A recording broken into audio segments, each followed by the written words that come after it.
All right. Chris Cox with 1023 Media. I'm here with Sheriff Chuck Wright today. How are you doing? I'm better than I deserve. I hear you. Thanks for meeting with us today. We know you're very busy. We'll Sorry. try to make this brief. So I'd like to start with, can you tell us a little bit about what it was like for Chuck Wright growing up in StarTex? You know, I was a normal next door kid. Played basketball and baseball and football and fished and hunted with my brother and just tried to stay out of trouble and listen for mom when she called when it's time to come home, Right. Just the regular stuff, I hear you. So was law enforcement always your goal, or did you have other interests? I didn't really think about law enforcement until I got up to around 14, 15, 16. I actually joined the Welfare Fire Department, and I was it was really good for me because there were other men and women in that department. I was what you call a junior fireman, until I turned of age. I couldn't, go on the real calls, but I could assist. Right. And I learned from other men there, about giving back and doing the right things just because it's the right thing to do. So Was that similar to the it just escaped me, the Explorers program? close, but we were a little more hands-on. Okay. And I got hanging around some good men that I kind of figured out why they did it.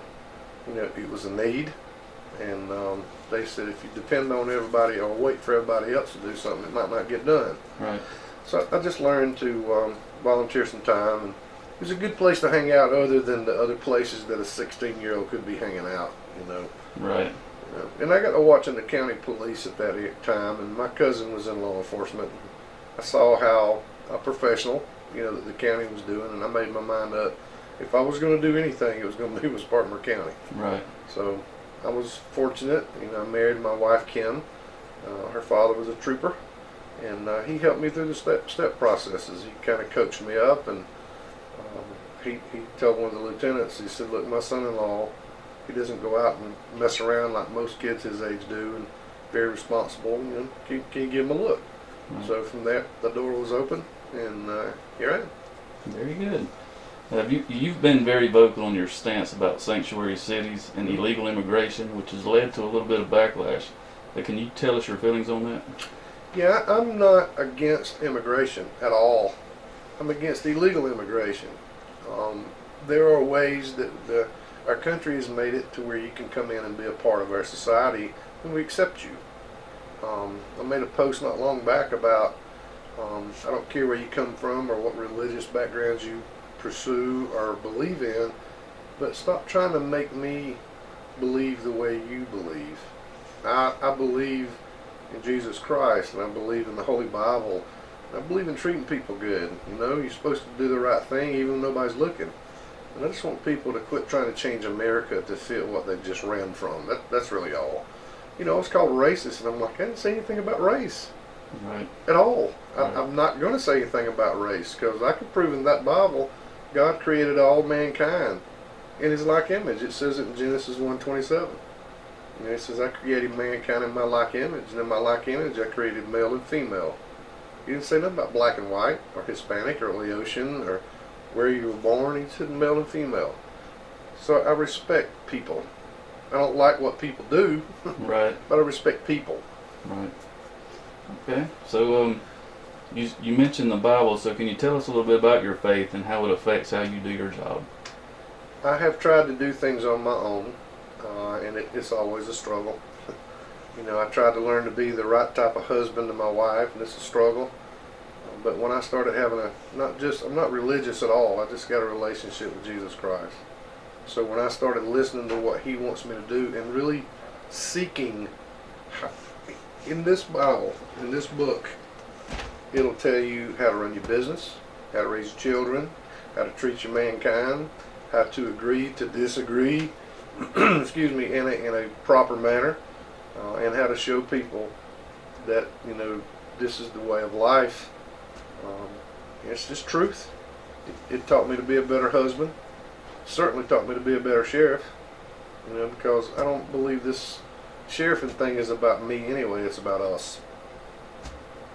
I want to go further and tell you that when I was trying to become elected, we had a debate at Spartanburg Methodist College, where I'm an alum from, I'm proud to say. And on the way down to that debate, I was praying and I was listening to his radio on 89.3. And I don't listen to that radio station every second of the day. I like rock and roll. I like old country. You know, my wife says, you got an old soul. So, but, you know, the only music I haven't been able to get into is rap. I haven't. I've tried. I just can't. But anyway. It's not for everyone. No, it's really not. And I was praying. I said, I need to know when to stand up and to shut up. You know, when to say what I need to say. And I hope that the questions asked of me are things that I know. You know, because I don't want to look stupid here. Because Bill Coffey's a smart guy, and Bill Norris was running that time. He's a smart man too.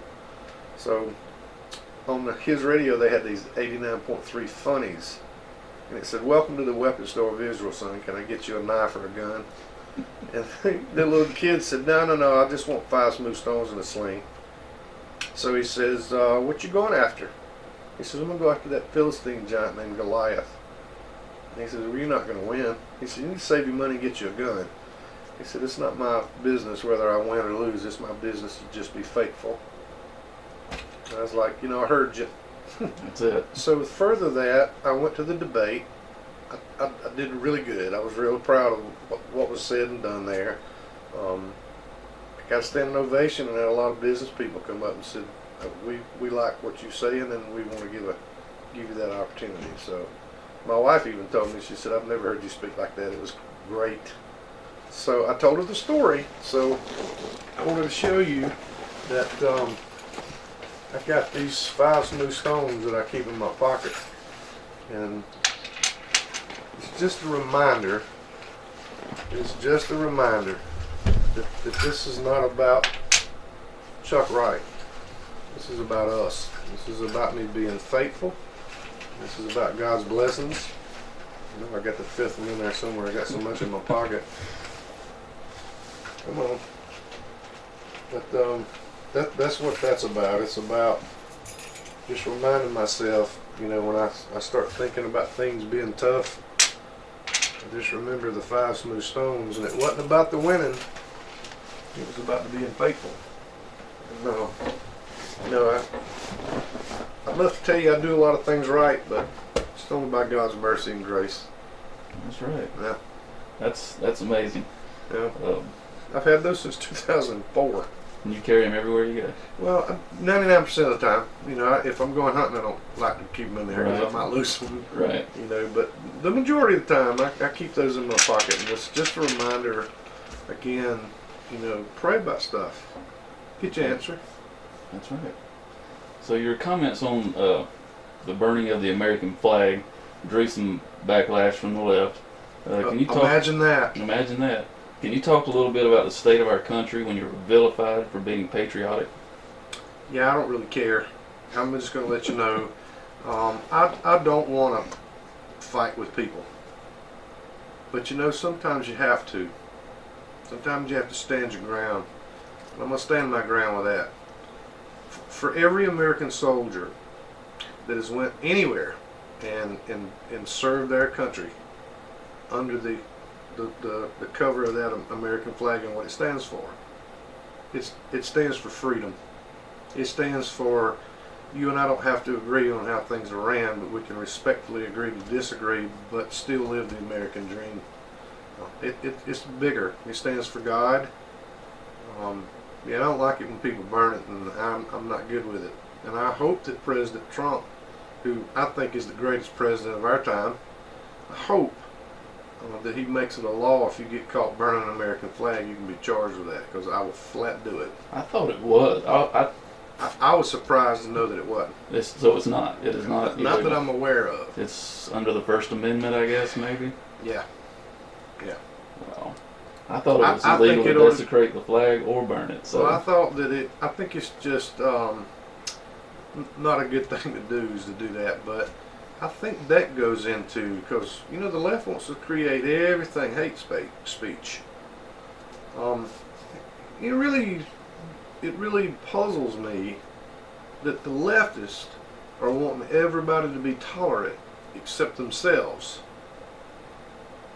That's really amazing to me. They preach and scream tolerance, but they're not tolerant. You know, Right. because I choose to believe differently than they are. You know, they say that we're too far right. Well, they're too far left. So where's the middle come in? Right. I would agree. So let's talk a little bit about domestic violence issues within the department. Uh, what do you believe is the main contributor to this problem, if there is a problem? I'm going to tell you, I don't know what causes that the most. I don't. I do know that when we get to doing an investigation, when our officers are involved in that, it always seems to have something to do with them having an affair or cheating or something of that nature. I don't tolerate it here. I've had people that ask me, why do you have so many? Why do the other departments not tell you they have any at all? Maybe that's the bigger question. I'm very open about things. I don't like it when our deputies do those kind of things, but I'm not going to hide it, and I'm not going to make any excuses for it. Domestic violence is a horrible thing, and it's not tolerated. And you don't in-house investigate those sort of things. You turn those over to SLED, correct? We in-house investigate the policy violations, but Right. secular law enforcement makes the charges, which we give it to them, and they decide whether there's a charge to be made or not. Sometimes it takes them a while, sometimes it really don't. And we have made an arrest on our own officers here. You know, when we go out to a call and it's that evident, we'll go ahead and arrest them right then and then call SLED. Right. Because I'm not going to just say, well, don't hurt her anymore until we get back. No, we're going to get them out of that situation and make sure that whatever party's the victim is safe. What kind of help is there for an officer that comes to you and says they may have a problem? Is there something in We place? have in-house stuff, and we also have stuff outside medical professionals that we're happy to send them to. You know, so the help is there if they'll just ask. Right. Most cops won't because of the type A personalities. They feel like they can handle things. It's okay. Right. But I don't tolerate domestic violence at all. And one of the victims was kind of trying, she got on my Facebook page and was trying to call me out, and I was like, no, that's not the truth. If you're going to say anything about it, I didn't say anything about them swapping partners or having these issues way before I knew them, and I didn't know that when I hired this man. But the day we found out that he was, you know, being mean to his wife like that, we terminated his employment. We let him. Well, I'd like to say is that day. It was like 2 days later when we got the evidence, but he didn't come back to work, and he didn't have an opportunity to drive around in our patrol car. And you know, we put him on leave and told him, you know, you better leave her be. Right. So SLED was able to charge him, and you know, my prayer is that they'll get back together, and Christ will be in their heart. That's my prayer. I don't know if that'll work, but it's what my prayer is. Very good. So you've had a couple of high-profile national cases that come up. Is there more pressure on you when you gain national attention to get a case solved? Or I don't feel like it is. I mean, if you'll talk to people who we've solved cases for, they'll say, man, they're great. And if you talk to somebody that's got an open case still, some might not think we're so great. And I get it. It's their family, and they want answers, and they deserve answers. I don't do anything like that or try to do those kind of things for political things. You know, it is what it is. I found out that Todd Colehep had did the Superbike murders the day I mentioned it on the news. I didn't wait. I didn't hold that.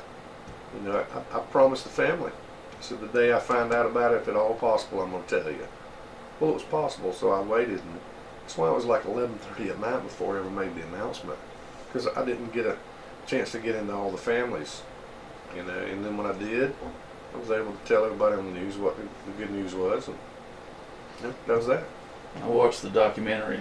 Yeah, Obviously, that Marie Alls lady has another ulterior motive. I think she's mad because she wasn't the reporter that found all these other bodies. You know, and Todd's telling her things so he can be relevant. Right. You know, she got very upset with me when I did. You know, I said nice dress, and I don't know why she took offense to that. I mean, I didn't say anything bad about her. I was just trying to let her know as my way of saying I don't want to talk about it. I got families of victims in here, and I don't want people to think that there's other bodies out here and we're not doing anything about it because that's just not the case. Right. I don't think the people in the Spartanburg knows how many times that we have run on a wild goose chase because there's a possibility of a body. And if we get more information, we're going to do it anyway. I'm just, that Alls lady from Minnesota, you know, I think she was really, really upset because she didn't get to find them. Right. So I know she, on her video, on her documentary, she had, but you got, on the documentary, you guys did go out and look Yes, we at these did. different locations. and she still beat us up. That's Yeah, right. we're trying to help you get Sometimes you your thing can't win. done. So, well, she's part of that left group. Right. Can't do anything right for her. So I don't work for her. I work for the good men and women that live right here in Spartanburg, that visit, you know, that are not troublemakers. Right. That's who I'm working for. So you've been vocal about women getting their concealed weapons permit and to carry a firearm. From what I've read, this kind of came on the heels of the Walter Monroe Lance case. That's right. Can you talk about your stance on women being armed? Yeah, I like the fact that women, not just being armed, but being more aware of their surroundings, because sometimes that is an issue, and sometimes, you know, it's just one of those things that bad guys are going to be bad guys. I never think it's the woman's fault ever, no matter. You know, I've actually heard people say, well, she's dressed. I'm like, stop. Cannot blame a lady for being a victim just because she's a lady. Right. You know, that's crazy. Or the way she's dressed, or what she Doesn't says. matter. When she says no, it's no. No means no. Right. Yeah, I'm okay with women getting their CWP for proper training. You notice I didn't just say go get a gun. I said I want you to go get a CWP, Right. a concealed weapons permit, so that you will be trained on what to do. And they really teach you a good way of staying out of things that might cause you issues. Does Spartanburg County offer that, or do So you? we have in the past, and we're doing a women's self-defense course here soon. So yeah, but our CWP team around here, you know, that are out in Spartanburg, they know what I'm after, and they do it. They do a really good job. They go above and beyond what they're required. Melonia Merrick. Are you familiar with who she is? Who? Melonia Merrick. She is Is she from Charleston? I believe she is. 'Cause Yeah, she's we the debated on that on Judge Deneen Pirro. Oh yeah. Yeah. She is the director of People Against Rape. Well, She said, wait, stop. Why do you even have to have a group like that? Ain't everybody against that? I mean, come on. You would think so. Well, I You would think so. I You think would everybody so. ought to be against that. Right. So she said, and I quote, "He's blaming the victim," unquote, by saying if she had a gun, she may have been able to stop the attack. How do you respond to that? I got a sign right over there that says you can't fix stupid. You can't. I mean, I don't even know how to respond to that, because nowhere in my thoughts or my speech did I ever say, it's your fault for not being armed. Absolutely not. That's the only way you learn, is to tell people how to take steps to defend themselves. Yeah. Yeah, we've had a lot of people too that have stove off those attacks just here in Spartanburg County. The ones that we know of. There's probably tons that we don't know of. And the truth of the matter is, if she'd had a gun, that might not have happened. It might have been worse, Right. but I'm certain it might not have happened. The- So one of the local news media's tried to get on to me about all the shootings we were having in Spartanburg because of CWP holders, and I said, it sounds to me like you're getting mad the good guys are winning. That's right. The good guys are going to win. From what I've seen, I usually look at the national statistics, like the FBI website, and rarely does a CWP holder Cause a problem. cause a problem, or rarely do they discharge their weapon. So Just in Tennessee, right after I made my comments about that, there was a gentleman pulling up to a gas station. It was early morning, and his description was a very pretty, well-dressed lady was there, and an African-American male had her bent over the car backwards, so she was like this, and he was about to assault this woman. He gets out of his car and draws his weapon and points it at ready press, meaning he points it down. He says, I'm a CWP holder. If you don't turn her loose, I'm going to shoot you. The guy ran. so she didn't get assaulted, and she was visibly upset. That lady since went and got her a CWP, and you know, thank God that he was there, because Right. she was going to be a victim. Right. Well, do you see an uptick in more violent crimes? You know, it goes in spurts. I think any crime against people is a violent crime, to be honest with you. If you put your hands on somebody and do something to somebody, it's a violent crime, obviously. You know, it just goes in spurts. It seems like in the summertime it goes up. Wintertime, sometimes it's not so bad. I think it's just because the people are out. They're enjoying their adult beverages too much. You know, things get done. In my generation, when I was growing up, if we didn't like somebody and we got in a fist fight, if he won, I was just be like, man, I don't need to mess with him no more. That's right. It's over. Nowadays, they're like, you know, no, you're not going to disrespect me, man. I'm going to shoot you. You know, I don't understand that. I think it's from a lack of parenting at home. God bless the grandmothers. God bless the single moms and the grandmothers. Right. Because, unfortunately, they're the ones training their children up. You know, I agree. traditionally, we have a mother and a father in the home, two parents, and both of them work together and, you know, held the children accountable, and it's just not that way anymore, Right. for the most part. Well, I interviewed someone recently who said that they don't think there's an uptick in violent crime. They say it's social media being at the fingertips Yeah. that now you just hear about it more I often. totally agree with that. See, I was one of the first elected officials in this county. I'll tell you things. I'll tell you if we're having a problem with people breaking in garages. And I actually had other sheriffs tell me, said, Sheriff, you don't need to be talking about all that crime. People are going to think that you're not doing your job. I said, well, that's a risk I'm willing to take. Because if the people in Bowling Springs, everybody goes to a certain gas stations, are getting ripped off or robbed, I want them to know, hey, be careful. Right. Just be careful and be paying attention. If you hide that, I think I'm part of the problem. So I don't hide that stuff. Okay. So the Greenville News had just described you as tough on crime, God-fearing, gun rights supporter, who's unafraid to mix guns and religion into his sheriff's persona. Is that an accurate description? Yeah, I'm not going to deny that one. I like it, actually. That is pretty good. Yeah. Sounds good to me. Well, if you look at characters in the Bible, I mean, in Romans, Christ talks about don't be afraid of the person bearing the sword, only if you do evil. You know, he's there to administer justice. And you know, back in the early days in the Bible, they really weren't guns; they were swords and clubs and what have you. So it's just a sword. That's right. So can you talk to us just for a minute about civil forfeiture? What does it mean, and what is your stance on it? Well, I follow every procedure that the law sets out. I do not think it's okay that people drive down the road and have money, and just because they can't prove where it comes from, we shouldn't confiscate everything they have. Last year on Rolling Thunder, we let $8,000. They were four black gentlemen in a box truck. They were coming from an area that we know does a lot of drug transactions, going to Atlanta, Georgia. They had the directions set out. Each one of them had a small amount of marijuana on them. We didn't confiscate the money because we couldn't tie the money to some drug dealings. They were going to go buy parts, is what they said.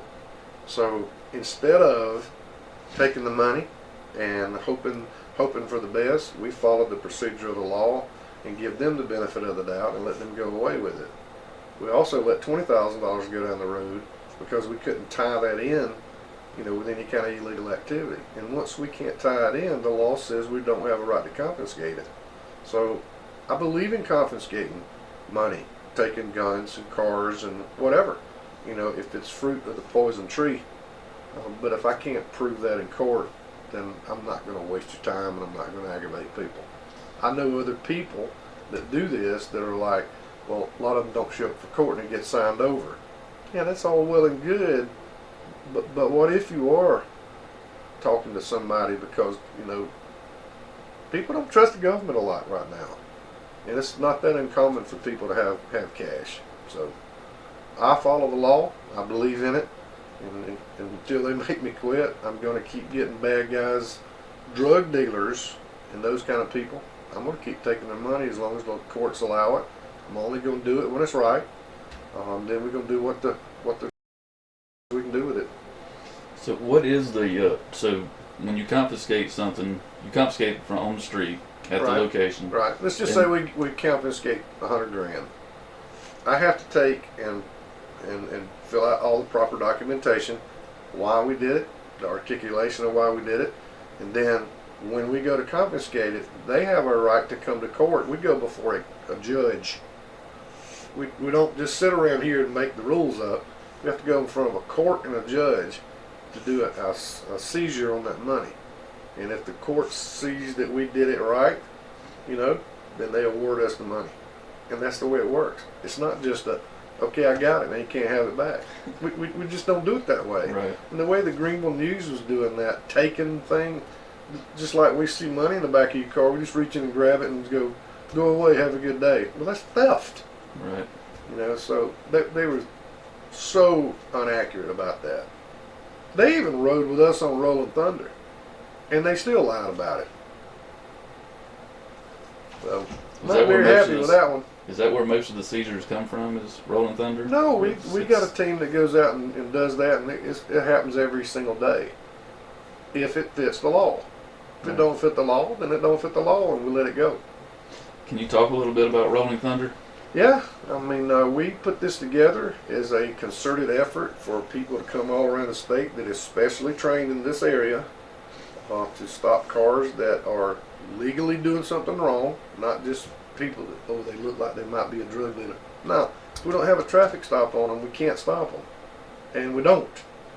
So, and everybody that goes up the road don't get stopped for sure. Right. There's plenty of people drive right through here with tons of drugs and money. We just don't have a reason to stop them. So, we go from a car stop, and we go a little deeper into that, and sometimes it fits and sometimes it don't. But I think it's a great idea to have a bunch of people come in to work for free for Spartanburg County to make our roads safer, get the drugs out of our neighborhood. We've gotten people who were running human trafficking. That's a big deal.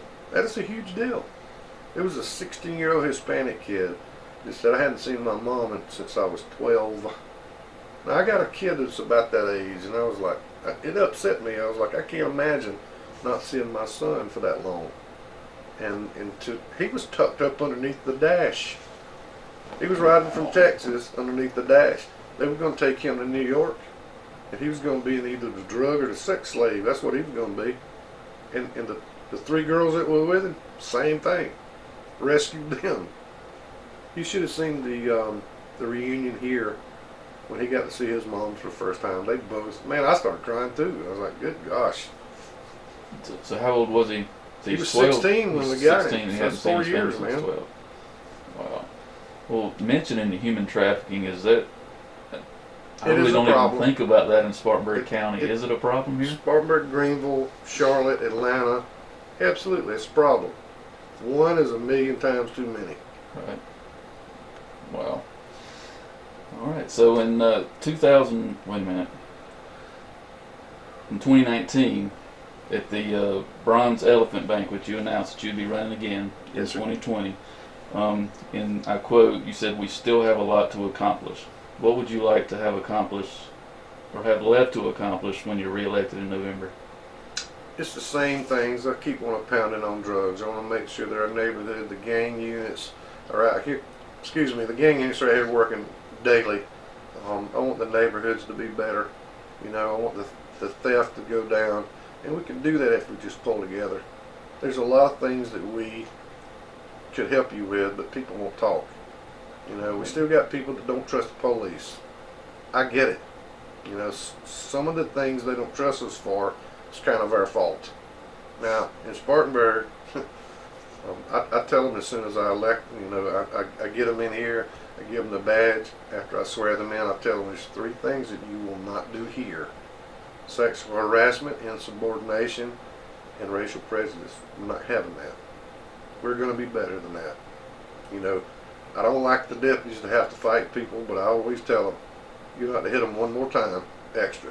When you get them under control, that's the end of it. You know, we're going to be better. Very good. Well, I appreciate your time, taking the You're time welcome. to speak with us today.